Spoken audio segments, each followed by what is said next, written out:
Good afternoon, everyone. Thank you so much for taking the time to join us today. I'm really appreciative. I know how busy everyone is, and it's really wonderful to see so many people here today.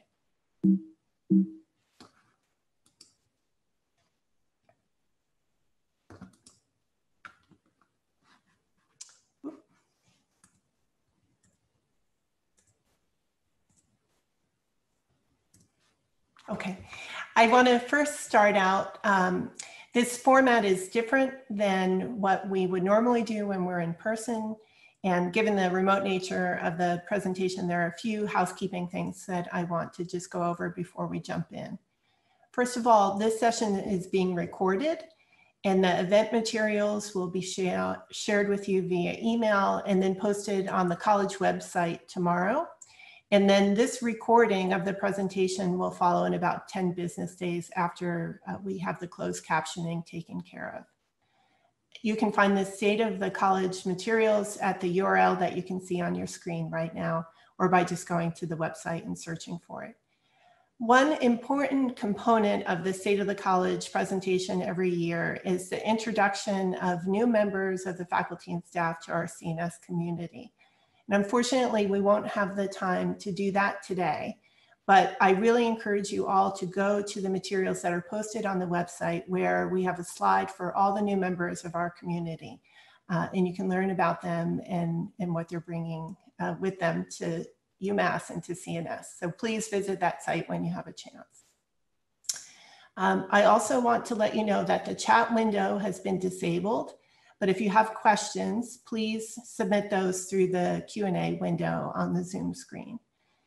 And finally, I want to let you know that this presentation will happen in two parts. The first will be a presentation by me and others in my leadership team. And then we'll have a question and answer panel at the end of the session as well. So we look forward to having that dialogue with you. Okay, I want to start out now by introducing Mark Tuominen, who's the Associate Dean for Research and Innovation, and he'll be introducing the CNS Outstanding Award winners. Mark? Thank you, Tricia. Welcome, everybody. We are very proud of the accomplishments of our faculty, staff, and students. Every year, the Dean's Office receives glowing recommendations of people nominated for the CNS Outstanding Achievement Awards, which highlight the outstanding contributions of a handful of individuals in research, teaching, service, and diversity and inclusion. It's my honor to be able to recognize this year's awardees. In the first category, we have two recipients for the Award of Outstanding Research, both from the Department of Biochemistry and Molecular Biology. First is Lila Garash, who receives this award for her many, many research contributions and international leadership in the science of protein folding. Li Jun Ma receives award as an early career awardee for her research in fungal genomics, as well as in human and plant fungal pathogenesis. The next category is outstanding teaching. We have two awardees here as well. The first is Lara El-Haribi from chemistry, who inspires students in general chemistry and organic chemistry and has provided impactful teaching innovations in these courses. The second awardee is Randall Phillips from biology, who has completely transformed the introductory biology courses and has impacted science pedagogy across the campus. The awardee in the area of outstanding service and engagement is Janice Telfer from Vet and Animal Sciences for her service as program director for the undergraduate programs in her department, and also for serving as the pre-veterinary medicine advisor and as advisor for the service dog training on campus. Now we have three awardees in the outstanding staff category. The first is Ann Gaddy for her dedicated service in the Dean's Office as manager of the research support services. The next awardee is Lisa Groth from the Department of Polymer Science and Engineering for her service in the roles of office manager and graduate program manager in her department. And thirdly, Walter Pollard from the Department of Physics for his service to many departments as foreman of the machine shop. The awardee in the category of outstanding advising is Sarah Berquist, who is a lecturer in the Stockbridge School of Agriculture. Sarah is recognized for her dedication and leadership as program coordinator and chief undergraduate advisor in Stockbridge. Now we have 3 types of awards in the category of excellence in diversity and inclusion: a student award, a faculty award, and a staff award. And the student award goes to the Bridge Coordination Committee, which is a committee of students that created and facilitates the Bridge program, which invites scientists from underrepresented groups to give departmental seminars and provide mentoring advice to UMass graduate students. The faculty awardee is Paige Warren from the Department of Environmental Conservation for her efforts in promoting diversity and inclusion in her department and also in the OEB graduate program, the broader campus community, and to her professional research community. The staff awardee is Megan West from the Department of Biochemistry and Molecular Biology, and she receives the award for her efforts as chair of her department's Workplace Climate Committee and for facilitating conversations and workshops on climate, diversity, equity, and inclusion. I'd like to thank the members of the selection committees who are all previous awardees, and Amanda Lee Hawkins, who coordinates the award selection process. I'd also like to mention that the solicitation for nominations for the 2021 awards will be distributed in early December with a submission deadline of the third Friday in February. Now, we want to also announce another prize, and this is the Mahoney Life Science Prize. And this is a major award that was made possible by a generous gift from the Mahoney family. The Mahoney Prize is awarded annually to one faculty member who has demonstrated excellence in applied life sciences research and whose work significantly advances connections between academic research and industry. The Mahoney Prize is awarded for the publication of a breakthrough research article having high potential for translation to applications. This year's recipient of the Mahoney Prize is Derek Lovely from the Microbiology Department. He receives the prize for the research article published in 2019 entitled Decorating the Outer Surface of Microbially Produced Protein Nanowires with Peptides. This is authored by Toshi Ueki, David Walker, Pierre-Luc Tremblay, Kelly Nevin, Joy Ward, Trevor Woodard, Stephen Noneman, and as lead investigator, Derek Lovely. And this was published in ACS Synthetic Biology. This research article is a representative example from an impressive portfolio of pioneering research contributions made by Professor Lovely during his long and very successful career at UMass.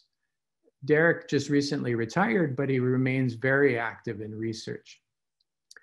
Also, I'd like to make a brief advertisement that the call for applications for the 2021 Mahoney Life Science Prize is out now, and the deadline for applications is October 21st. And you can see the website is just UMassScience/Mahoney Apply. So please apply.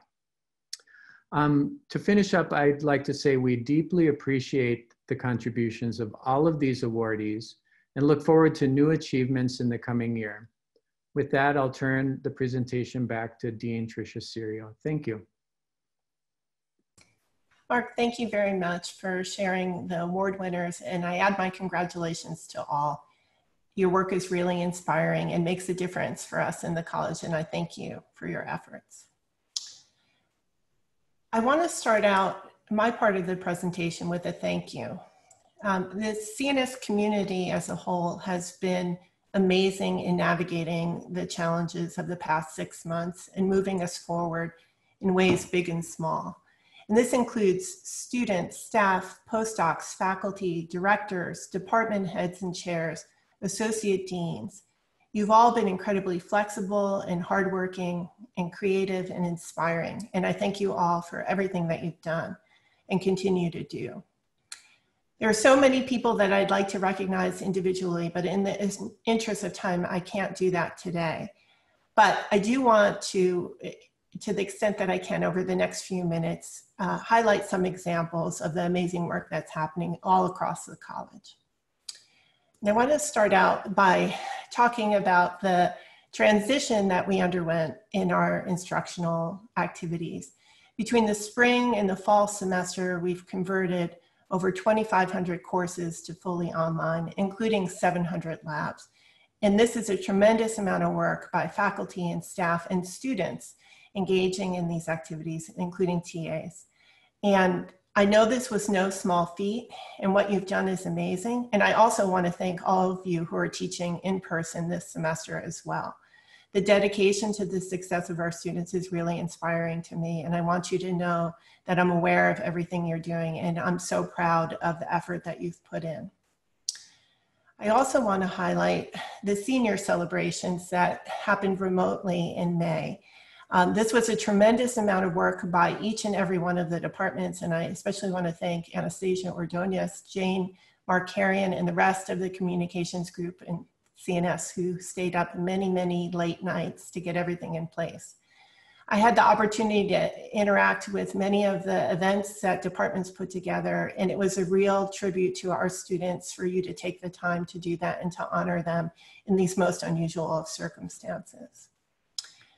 I also want to mention that over the summer, new student orientation was completely online, and that was a tremendous shift for us, a tremendous amount of work by our advisors, and a wild success. I want to thank you all. And I especially want to highlight Meg Gershon, who helped with some workshops to get everybody up to speed on the online platforms that we needed to accomplish this. This made a real difference to our students, and I thank you. I also want to thank many people who were able to keep our student engagement high throughout this transition.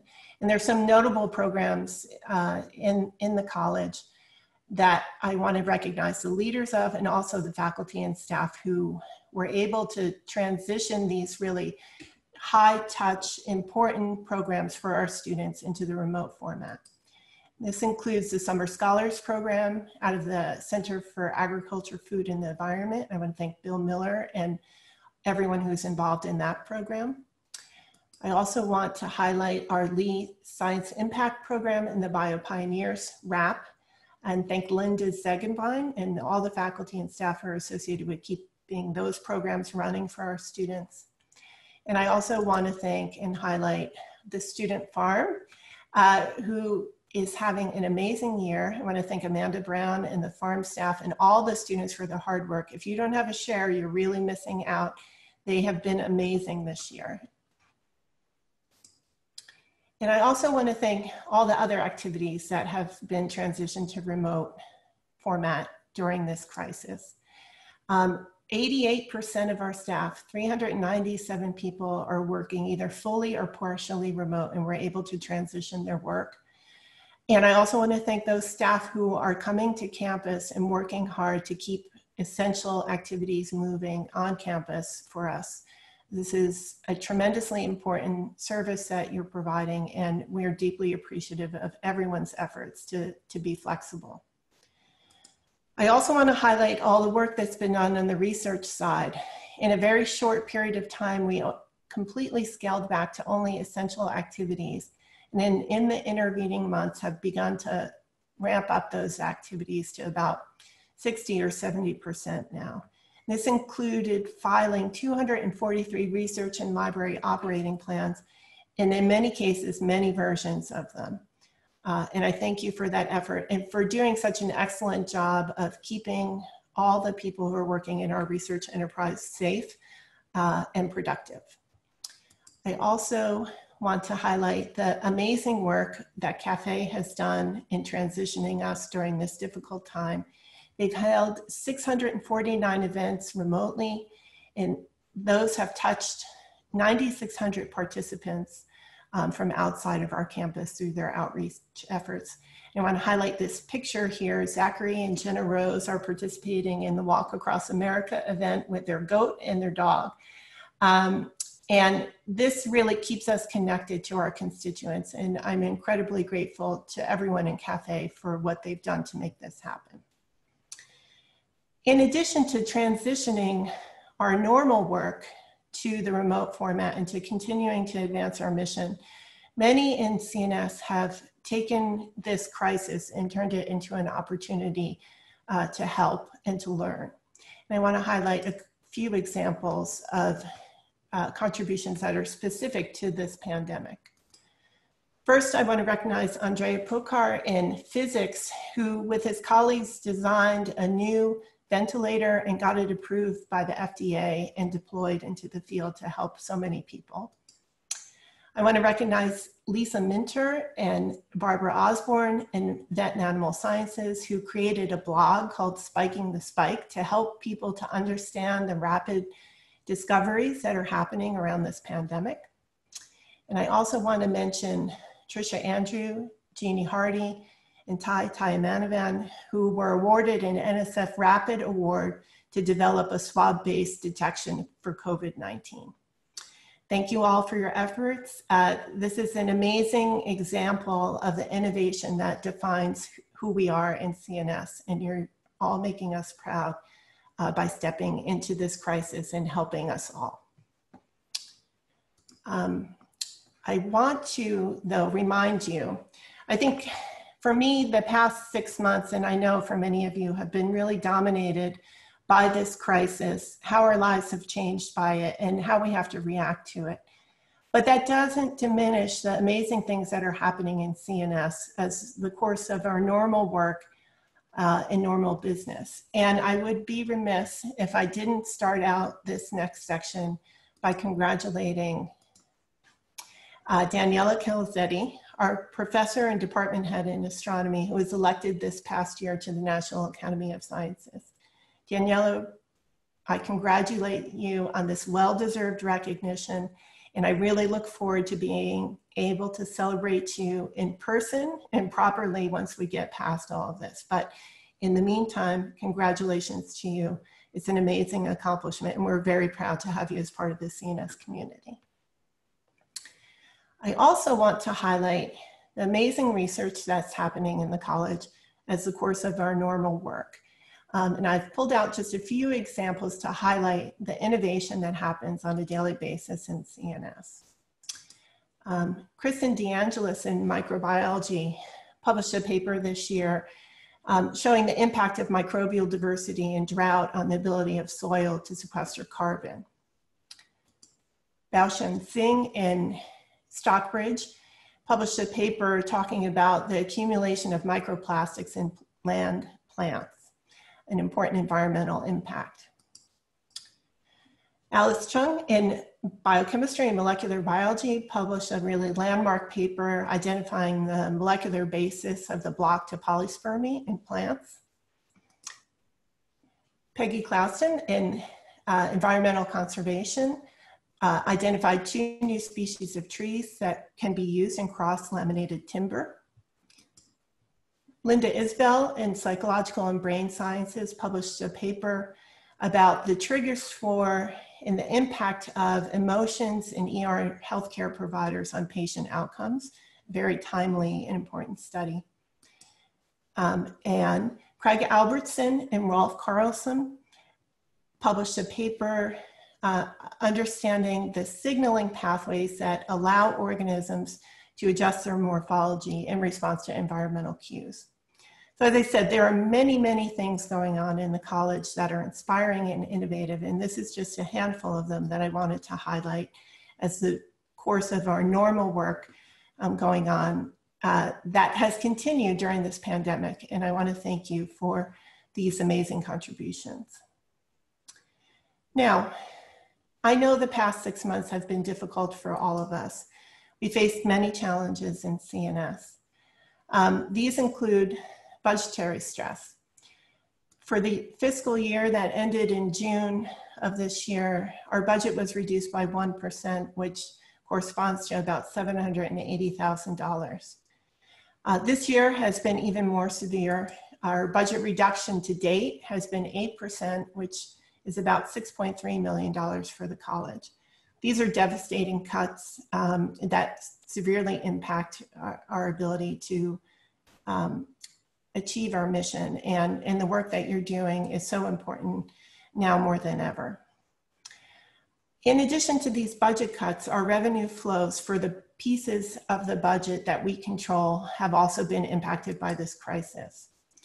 Our tuition collected through graduate programs and continuing education are slightly up by $500,000, and our expenditures from grants remarkably are up by $750,000, despite the closure in the last quarter of our research activities. But our gifts from donors, perhaps not surprisingly, and despite the tremendous efforts of our advancement team, are down by $3.8 million for the past fiscal year. And also our new grant awards for the past fiscal year are down by about $22 million. And these changes will also contribute to our ongoing budgetary stress. For me, the most devastating aspect of this stress has really been the effect on personnel in the college. As part of the retirement program or normal retirements, 22 faculty have either retired or departed the university, and 13 staff have retired. And these are numbers just for in the college.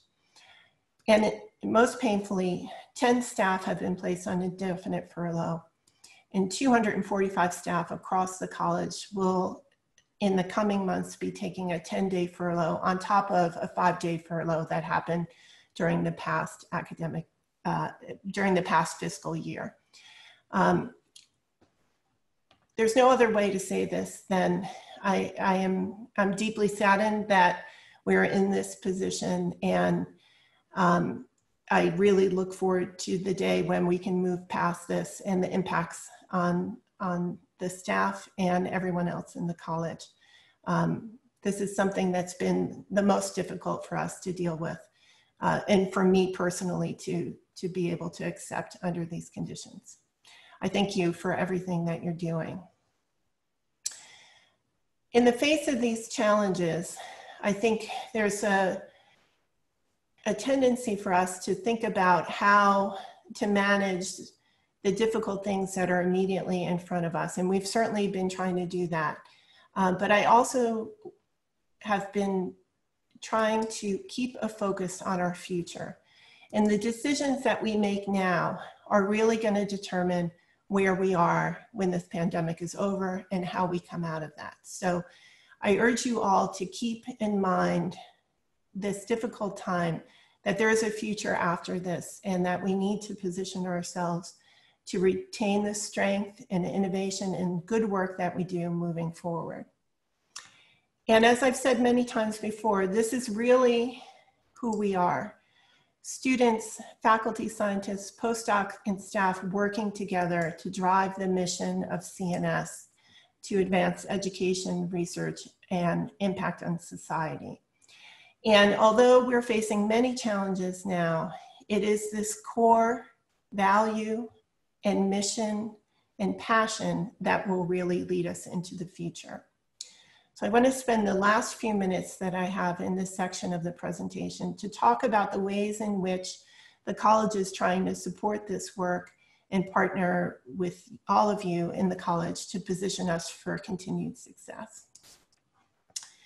I'll start on the research side. Through generous donations from our alumni and supporters, we have a core set of funds that we can continue to invest in research and innovation in the college. During the past academic year, we were able to fund 9 awards through the Bridge and Seed Funding Program, which amounted to about $255,000. And so far this program, which we began a year ago, this is the second year, our return on these investments has been 800%. So tremendous impact in the college, and we will continue to provide this support through donations. Oh, my apologies.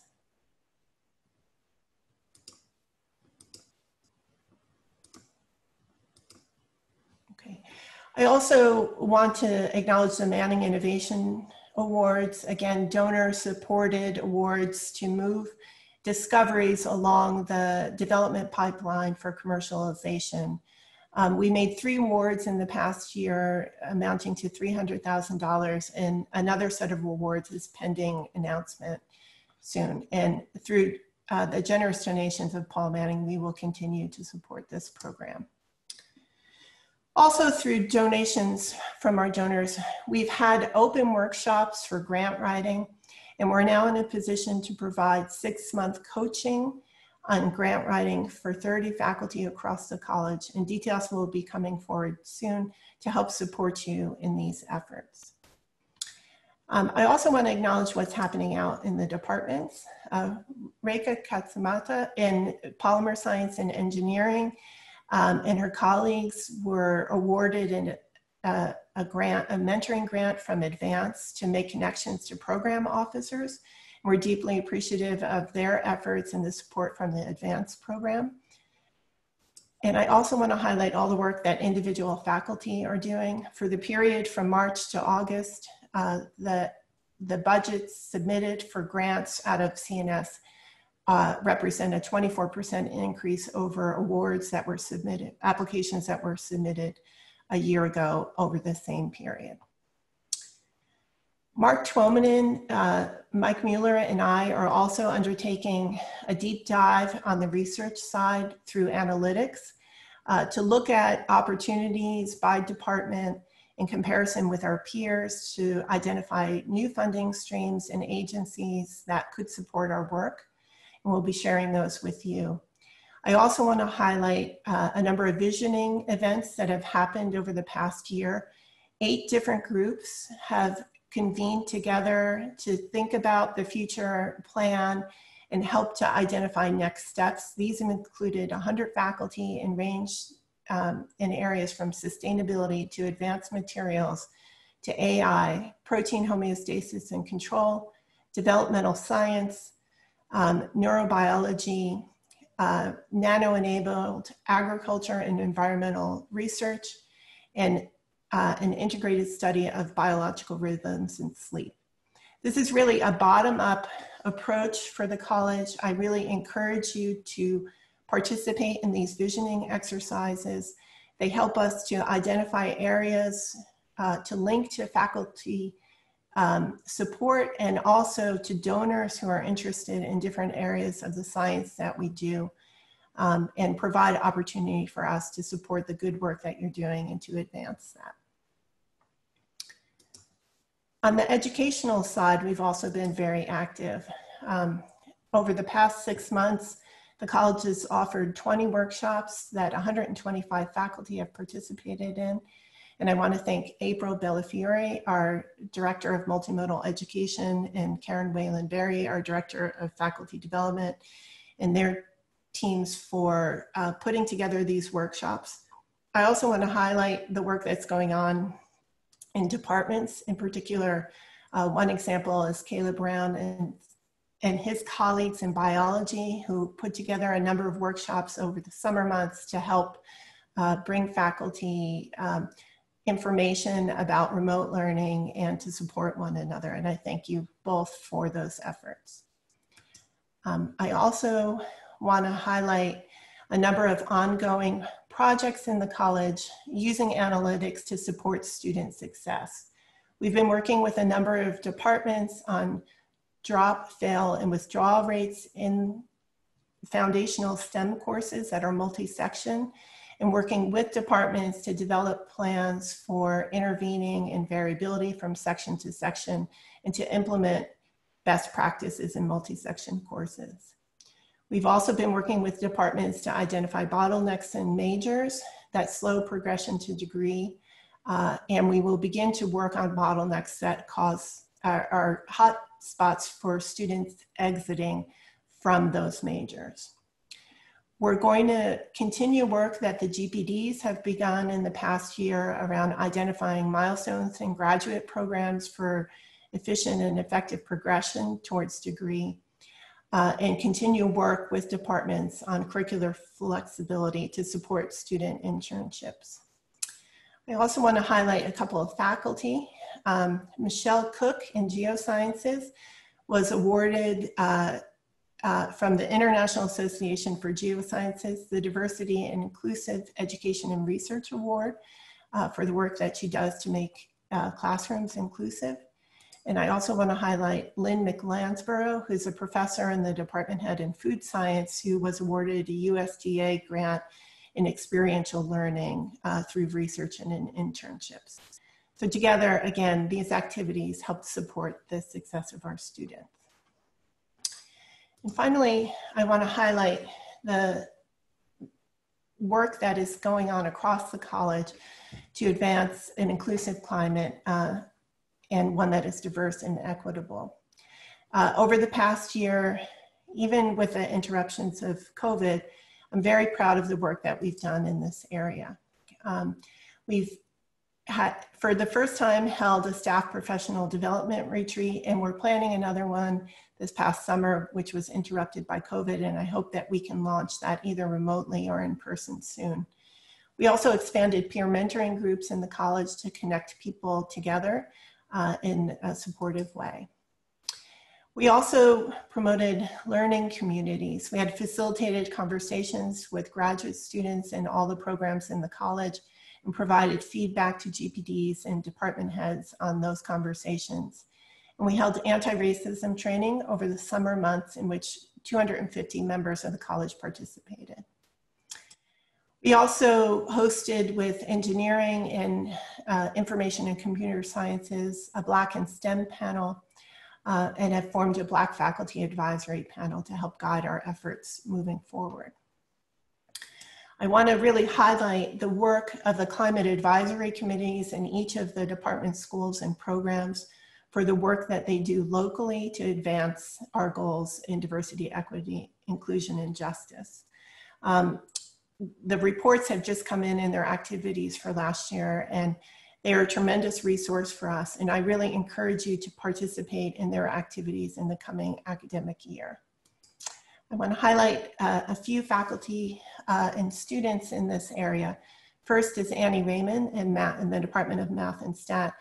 Annie and Nate Whitaker have been teaching math to inmates in the Hampshire County Jail, and I thank you for that outreach to these students. I also want to highlight an event that just happened earlier today. Deepika Nandi organized and hosted a screening of Picture a Scientist, which is a documentary about sexual harassment in science.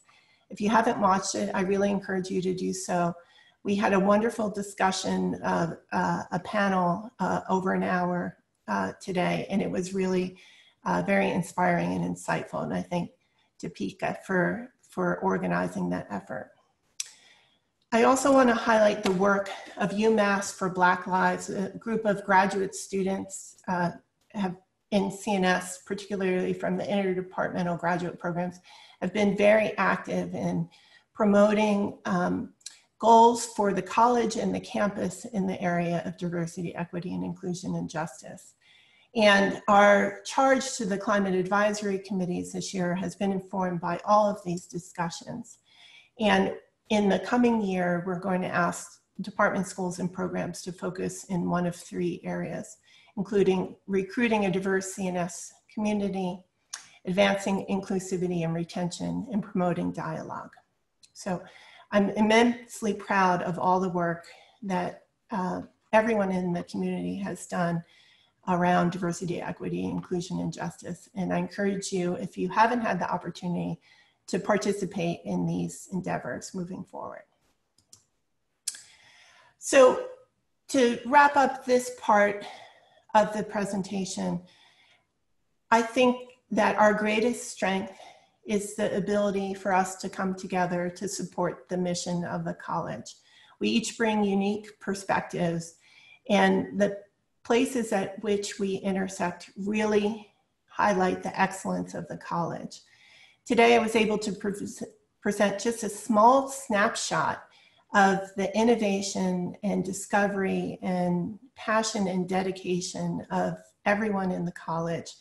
And I ask you, as we feel challenged by the current situation, not to lose sight of the amazing work that you do and the benefits that we get from working together and doing this as a team. So I thank you for your amazing efforts, and I look forward to continuing to support the amazing work that you're doing. So thank you. I want to now turn the presentation over to April Bellafiore, who's the Director of Multimodal Education, and to the question and answer period of this presentation. April?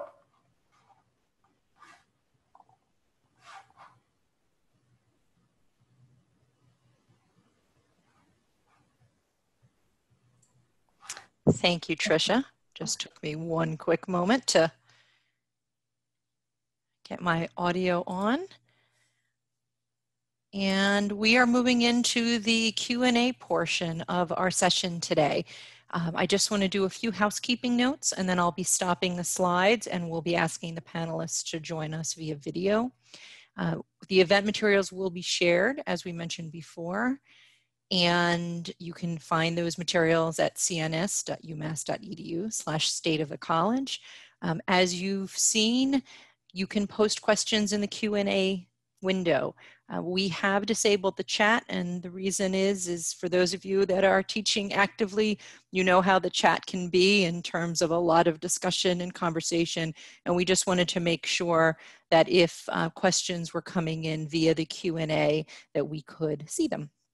So I'm going to go ahead and stop sharing, and just want to remind you before that you can continue the conversation and join us online on social media if you're not already on there. And I'll stop the share, and I'll start with our panelists. So obviously Tricia is still here. You know her as the Dean of CNS, so thank you for being here. I'd like to introduce Mark Tuominen, the Associate Dean of Research and Innovation. Elizabeth Connor, Associate Dean for Undergraduate Education. Peter Holden, Associate Dean for Administration, Finance, and Operations. Jody Jellison, Director, Center for Agriculture, Food, and the Environment. And Maureen Perry-Jenkins, Interim Associate Dean for Graduate, Postdoctoral, and Faculty Development. Just want to make sure everybody is there. And everyone is. That's wonderful. Okay. So again, if you have questions, please make sure you post them in the Q&A. We've gotten a number of questions, obviously, regarding the spring semester. So I think it's a good time to start with that. And this one is probably more for you, Tricia. Do we have any information regarding the spring semester, starting date, and what's the format expected to be? Thanks, April. Right now, the academic calendar for the spring semester has been announced, and classes will begin on February 1st. And I think this semester goes through, grades are due on May 17th. Elizabeth, please correct me if I have those dates wrong. There will be no spring break in the spring semester as well. And Monday holidays will be in session in class, and there'll be a few well-being Wednesdays where there will be no classes scheduled throughout the semester. With regard to format, we don't know that yet. As the Chancellor announced last week, spring planning has begun. There are a number of committees actively working on proposals for the spring semester, and the Chancellor has pledged to have a plan in place by October 21st, at which time it'll be announced. All right, thank you. I'm going to move on to a question for Elizabeth and Maureen. What are you doing for Black students' mental health?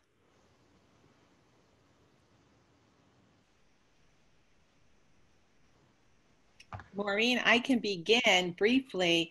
You know, a lot of the effort and the highly trained personnel exist in our on-campus offices that serve mental health, University Health Services, but also CCPH. I forget, there's another letter in that.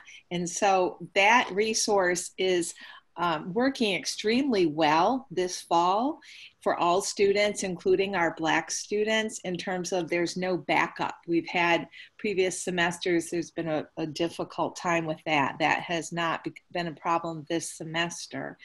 And so, you know, we've encouraged faculty instructors to do check-ins during the semester with their students to help us identify issues and problems in the course and how it's being received by our students.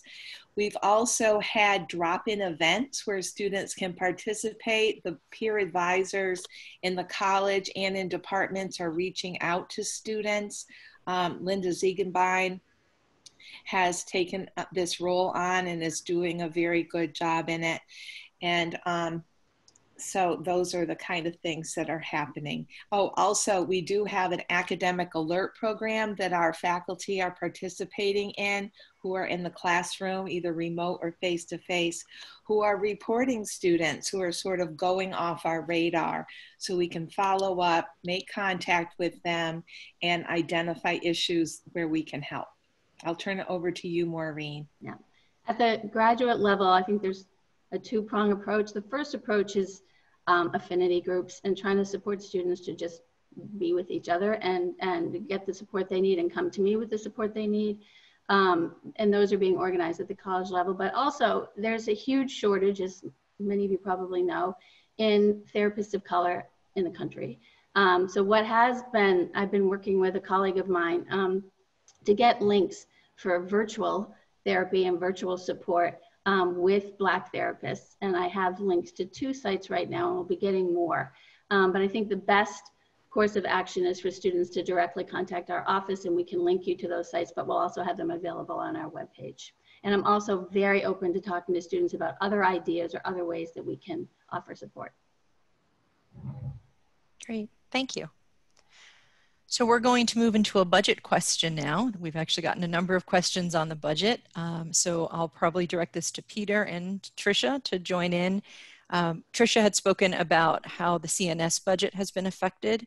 Can you talk more broadly about the university budget and its impact and where some of the cuts are coming and expectations? Sure, thanks, April. You know, Swami has the chancellor has sent a number of communications around the budget. There are still many unknowns for us with regard to the budget. The state has funded the university through the end of October, and then we'll know more after that about the rest of the year. The major impact on the university budget is obviously the decrease in room and board revenue that would normally come in. So we were expecting a revenue during normal times of about $104 million, and that's been decreased to $8 million. So a 92% decrease in revenue related to room and board. I think those are the pieces that I have right now about the central budget. Peter, I don't know if you want to add anything to that. I think that covers pretty much it on the big picture.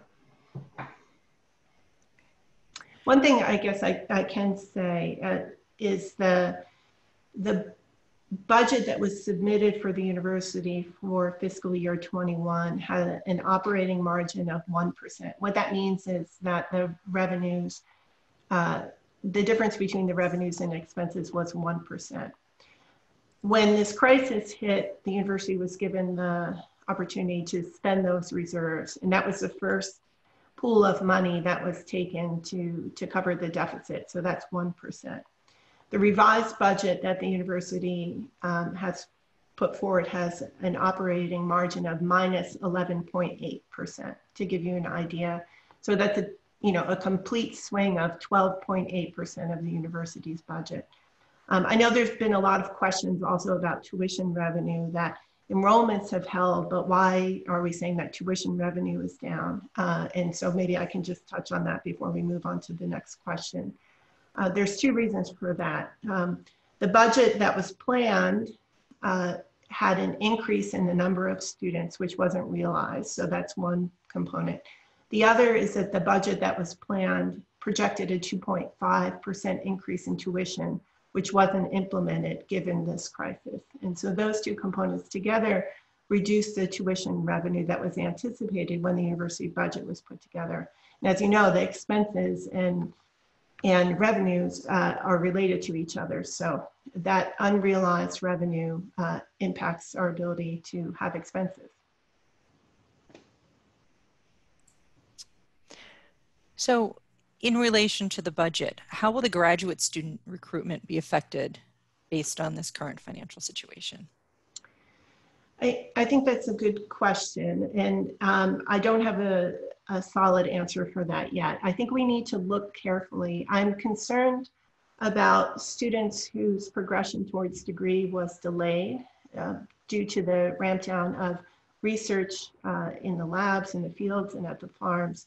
And I want to make sure that whatever plan we come with together for graduate admission takes into account the progress of the students who are already here.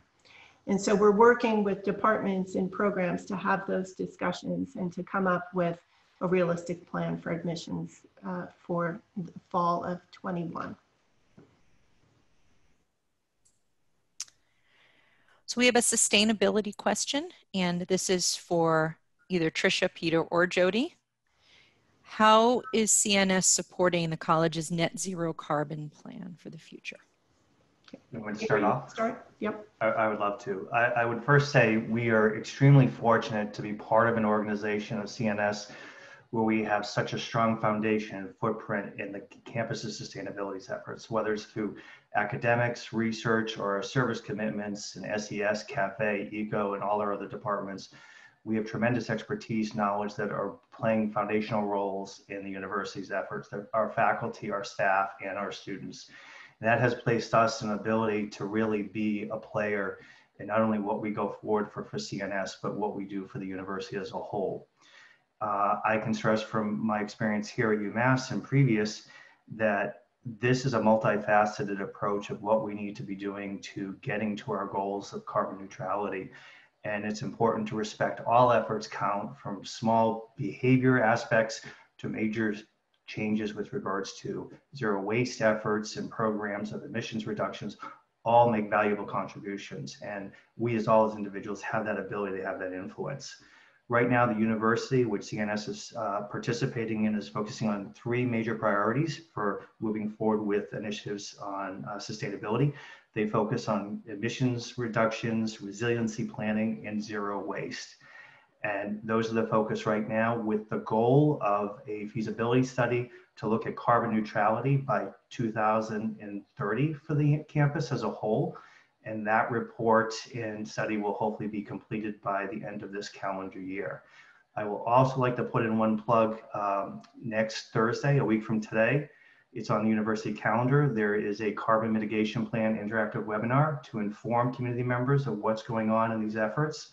And these are great ways for people to participate. So please look at the university calendar, and if you can participate in that session or the ones following, again, they're great opportunities for all of us to contribute and make a difference. Thank you, Peter. So now we're going to go to the macro level, and this is for Tricia or Maureen. How will the Trump executive order forbidding diversity, equity, and inclusion training affect the college? Maureen, I'll take that one. So we're waiting for guidance from the president's office about this. It also impacts the Center for Agriculture, Food, and the Environment as well. Yeah, so we're waiting for guidance about that. So I don't have an answer yet, but it is something that's on our radar and that we're keeping track of. Jody, I don't know if you want to add anything to that. I know you've been in these discussions as well. The guidance that we have been provided, and that's specifically CAFE, which is predominantly sources, is that we need to, until it is clarified for us, be very careful in how we use our federal funding. That doesn't mean that the commitment has been suspended or that appropriate trainings will not be offered, but that they need to be funded on the state or non-federal side for the time being until legal guidance is provided. All right, thank you. So we have a few more questions coming in. How do we ensure the impacts of the pandemic are not borne disproportionately by the most vulnerable among us, including staff and caregivers? Thanks for that question. I think this is a challenge for us all. I've been encouraging conversations in the departments and we've been talking about the difference between equal and equitable treatment for all. I think that the challenges are disproportionately felt by members of our community, and we need to be aware of the ways in which people are impacted. And again, I think coming together as a community to help one another is the best way that we can achieve this. I really encourage everyone to think about how we can support one another during these challenging times. I'm certainly keeping an eye on that at the college level. And talking with department heads and chairs, faculty, staff, and students about where the needs are and trying to put together interventions in that space. This is one of the many ways in which I think this pandemic has changed the ways we think about the work that we do every day.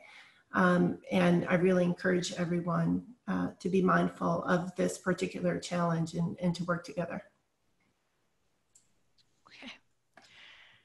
So UMass Amherst typically has about 200 million in research awards annually. Can you clarify where the loss of the 22 million in grants comes from? Yes, so that $22 million that I cited is the budgets of awards that were given to CNS faculty in the past fiscal year in comparison with the previous fiscal year. So the number of grants awarded, their budgets comprise $22 million less than the previous fiscal year. Mark, I don't know if you want to add to that. Yeah, I was just looking to see an answer to that question. It just popped up. No, I don't know the breakdown, but as Tricia says, this is just across all funding sources. We're down. You know, another thing which we're trying to deconvolute is that, you know, not only were we delayed as a campus, but the federal sponsors were delayed in their ability to issue funds. So we don't know the effect that delays in funding various programs has also affected us as well. But in terms of the distribution across foundations versus sponsors, we can get that data, but I don't have it at my fingertips right now. Thank you. So it's hard to believe that it's already 3:25 and we need to wrap up for today. I have one last question, and I think it's a good place to end, and then we'll summarize and let you all go. We know that time is important, and starting and ending on time is part of what we try to do in online and remote learning. So Tricia, we have one final question for you, which is, how do you see us coming out of this crisis in the next 5 years? Thanks for that, April. Again, I think I tried to begin to highlight this in my remarks earlier in this presentation. I think this challenge has really created a situation where we have to think deeply about what we're doing and where we want to be in the next 5 years. I think this year is a year in which many of our normal activities are gone. For example, faculty searches by and large are gone. And I want to really encourage us all to take the time that we have in the midst of all the other things we're doing. I know it's been a busy year in other ways, to think strategically about how we can position ourselves to emerge from this crisis on a trajectory that will lead us to where we had planned on going before this all started. I think the path from where we were to where we want to be has been changed by this pandemic. But I think that we've demonstrated, especially over the past 6 months, that we have the resilience to find alternative paths to achieve our goals. been really inspired by everything that has happened in the college in the past 6 months. And I know it's been a tremendous amount of work. I don't want to minimize that. But I know that we can do this, and the way that we're going to do it is by working together, as we always have. That's the basis of our success. And I think this year, strategic planning in research, education, and outreach, we've learned to do things in so many different ways, and we should use that to our strength to position us for the wonderful things that we had always aspired to be. Thank you for ending on such a hopeful, positive note. So I just want to remind everyone again, I'm just going to share my screen, that the session materials will be shared via email and on the website on October 2nd, and the session recording will follow in 10 business days. Just so you know, we are sending it out for transcription, so it will be fully transcribed and captioned when it's made available. And you'll be able to find those materials at cns.umass.edu at State of the College. And we really appreciate everyone taking the time to join in with us today, and look forward to our continued conversations. Thank you, everyone. Thank you very much.